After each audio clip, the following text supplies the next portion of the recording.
So we've all heard this. It's a story old as time. Some pop star hits big, their album's selling, you hear their song everywhere you go, no matter how much you try to avoid it. And they will eventually turn their eye from the Billboard charts to that next great mountain, Hollywood. And they'll say to themselves, you know what? It was so easy to do here, it should be easy to do there. And what they have found out, and what we have found out time and time and time again, is that it really, really isn't. The failures of some of these films, the failures of some of these artists have become the stuff of legends. We are all familiar with the glitters, with the burlesques, the crossroads, the entire filmography of Madonna. Now, if you want a little bit more detail on some of these delightful failures, then what you need to do is go over and check out Todd in the Shadows, because he covers these in far greater detail than I ever can.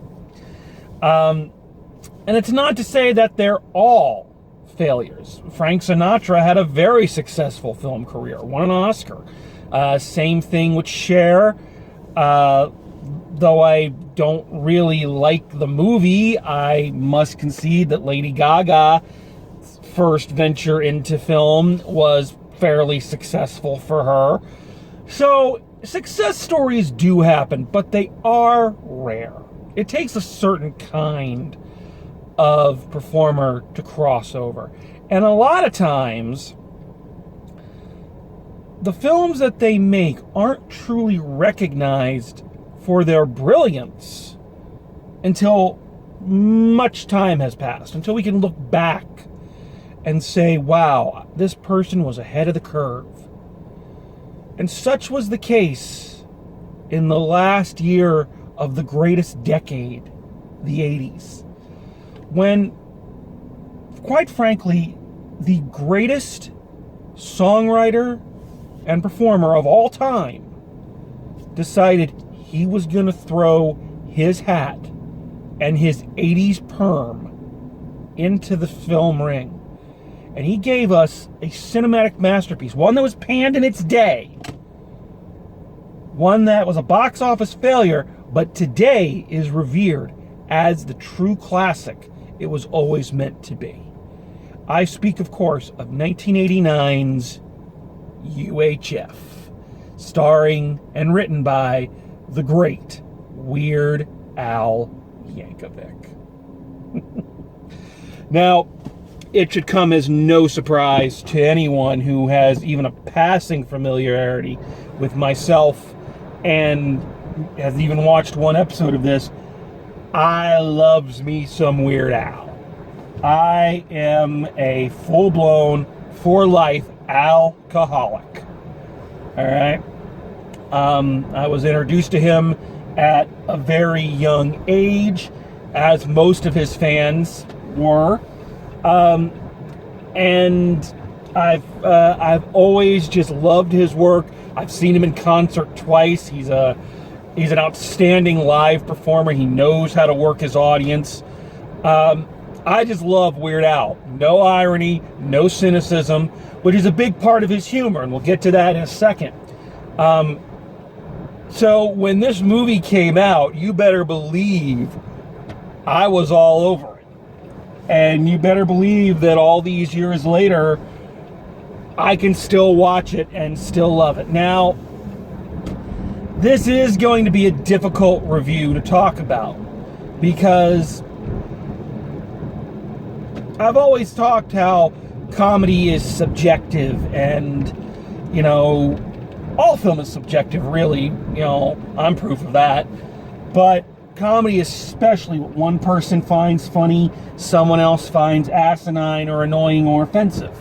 That's not a bad thing, it's just the way it is. But here, I think it's even more difficult because Weird Al is an acquired taste. He really is. You've got to be in the right mindset to enjoy the work of Weird Al. the casual fan can hear, a parody of Michael Jackson or Nirvana or Lady Gaga and just kind of chuckle and go, oh ho ho, isn't that funny? He's changed the words around. But for real fans, for people who, like I say, have watched this guy and have, been in on his shtick for a long time, you know that the parodies are just kind of the surface. There is a lot going on in that brain of his. And I mean, watch his videos and you can kind of see that. And this movie is basically giving Weird Al a license to throw every weird idea, every out there concept, every little thought that goes into his head and letting him go, all right, let's get it up on the screen.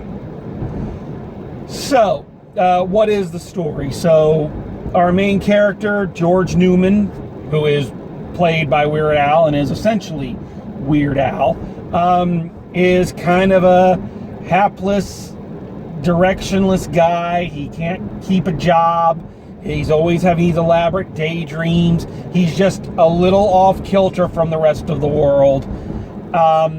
Through circumstance, his uncle wins the deed to a little UHF station and lets Al run it.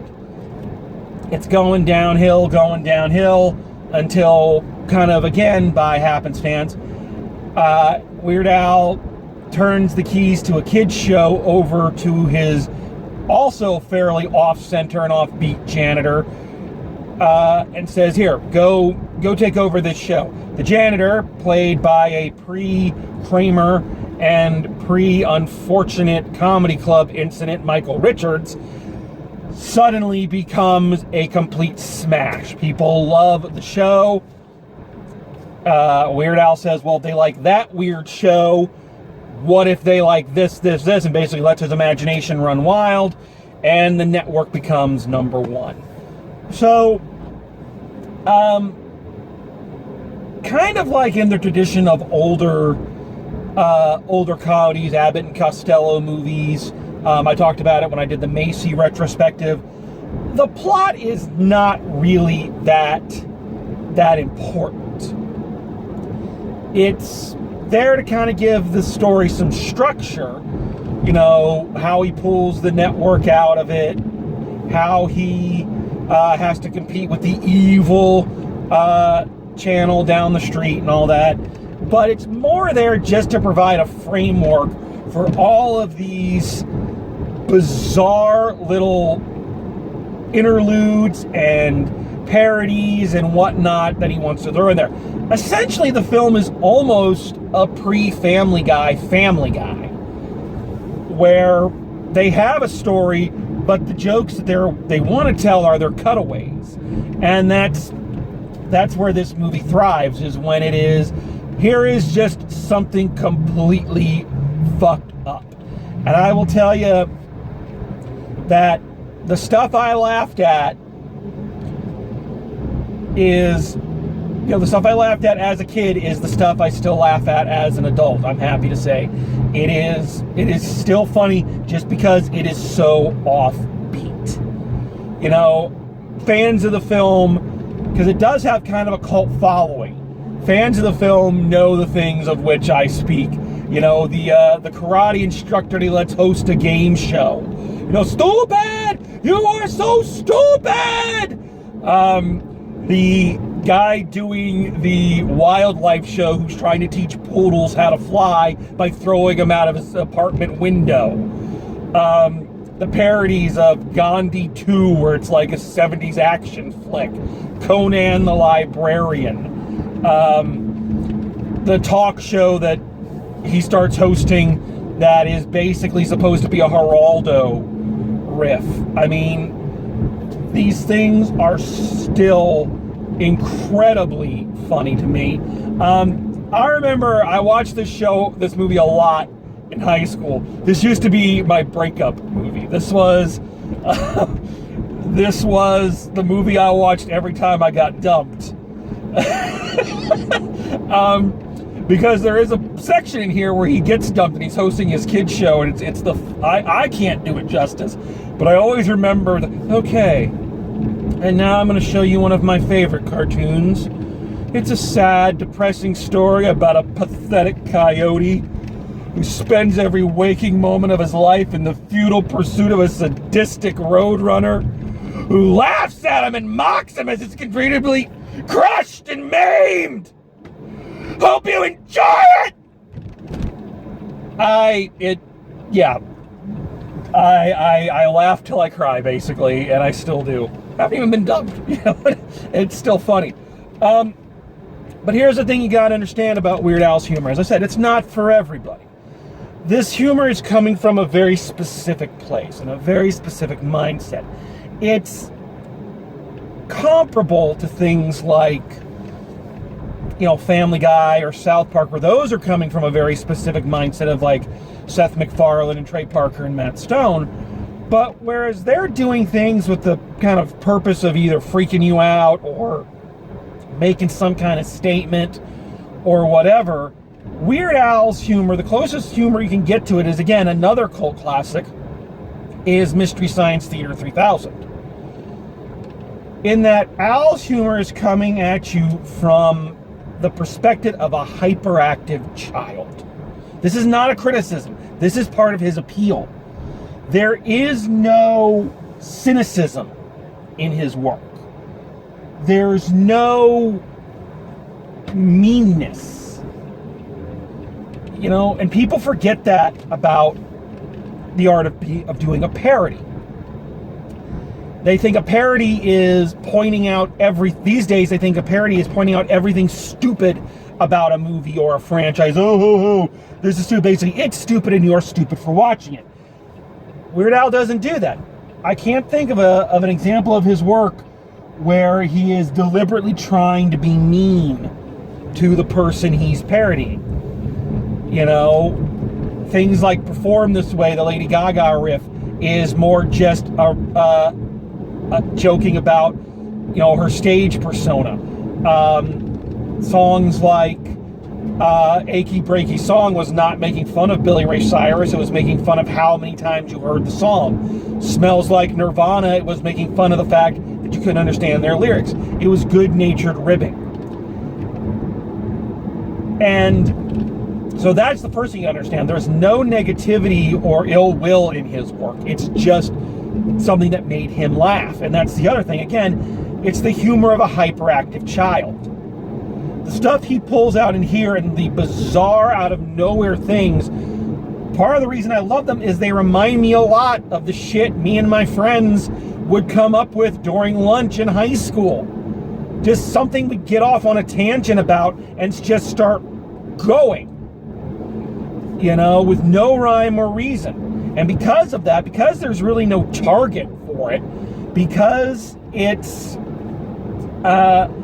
just kind of there, it's something that made him laugh, so he put it in, it's off-putting to people when they're looking for, I don't get this. Well, the first step to getting it is realizing there's nothing to get. It's surface. All right? That's it. The film is interesting in that it is essentially, every character in it is a giant cartoon character. There are very few straight man performances. I think the closest you can get is Al's buddy David Bowie, not the David Bowie, another David Bowie, a character actor, is kind of the closest thing to a straight man we get. Everybody else is going, and they are in this up to 11. They have dialed it up. There's no subtlety in performance here. I've never really been a fan of Michael Richards. Honestly, I find his shtick really off-putting. And I'd be lying if I said that wasn't true here with his portrayal of Stanley Spadowski. But at the same time, there are parts of it I will admit that I laugh at, just like when I laugh at him as Kramer. I may not want to laugh at him as Kramer, but every now and then he does something that, or says a line or whatever that you can't help but enjoy. And you got to give him credit for the slapstick he's willing to do. There are a lot of pre-TV star performers in this. Yeah, so Michael Richards is one of his first filmies. Fran Drescher of The Nanny fame is in this. And honestly, she's giving one of the most conservative performances. It's a bizarre statement when Fran Drescher is giving you one of the most underrated performances and understated performances in the film. Even the guy playing the villain is really over the top. And those performances are hit and miss. They're okay, but sometimes you're like, oh, what is? Can you just calm it down a little bit? Even his girlfriend, who's played by Victoria Jackson, even though she's trying to play it fairly straight, she's got one of these really high voices, these little girl voices in an adult body. So even when she's trying to play it straight, it comes off as not playing it straight. You know what I mean? Actually, on the subject of his girlfriend, here's something interesting I noticed. It's bizarre that for a movie written and performing and there to boost up Weird Al, that it has one of the most original bits of story structure I've ever seen. So we know in most movies like this, the guy is always going to have some poor put-upon girlfriend who's had to put up with his shit for years, and eventually you know that she's going to break up with him and that they're going to get back together in the end. This is fairly boilerplate, especially for that time. But here's the thing. The breakup normally happens towards the middle or the end of the film to give us stakes going into the third act.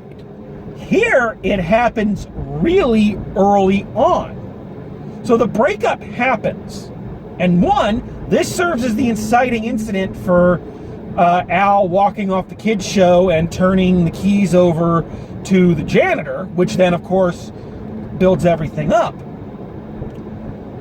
But what it also does is it means they don't get back together right away.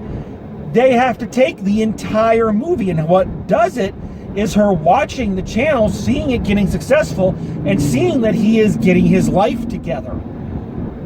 So there's actually a more realistic character arc and relationship arc in this movie than there are in a lot of other films I've seen, romantic comedies and the like.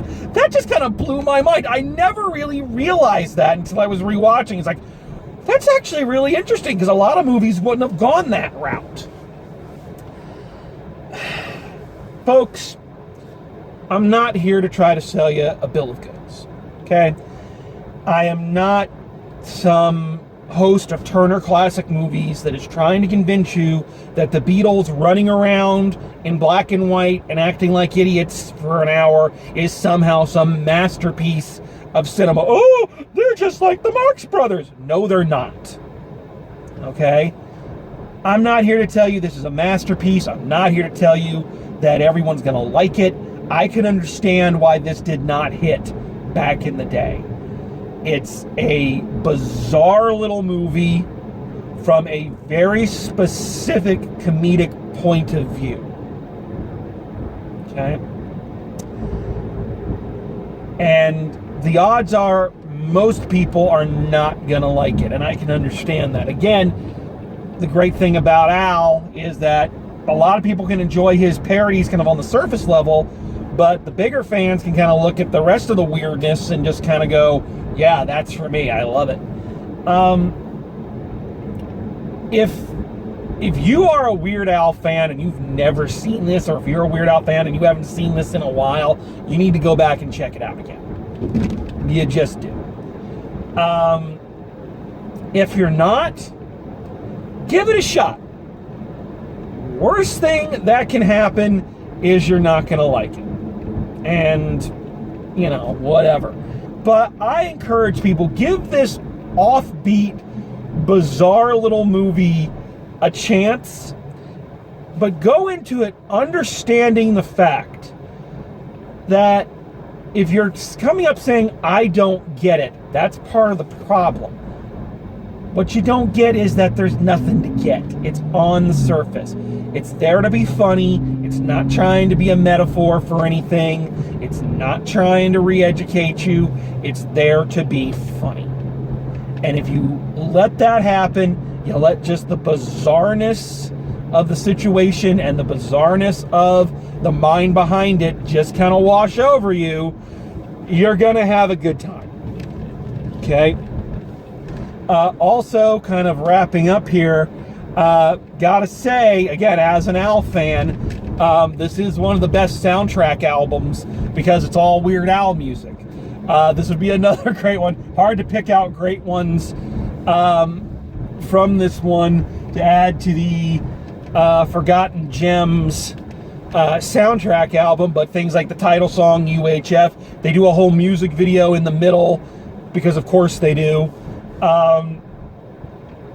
From his song Money for Nothing / Beverly Hillbillies. Generic Blues is a really good one. You know, there's some great music in it. That's actually another thing I really appreciate about this. So yes, this is a pop star vanity project, but unlike other pop star vanity projects, he's not stopping every 5 minutes to sing. He does one music video in the middle, and then the rest you kind of hear the hooks to his songs around it, but you never actually hear all of them. I guess to close out, what I like about this movie, and what I've always liked about Weird Al, and what kind of really stuck to me as a kid, and what has kind of helped shape the person I am now, is that Weird Al's work in this movie is a celebration of all those people out there who are just a little off, a little to the side of what we might refer to as normal. You know, they see the world a little differently, they find things a little differently, different things they find humorous, you know, the weird things they like.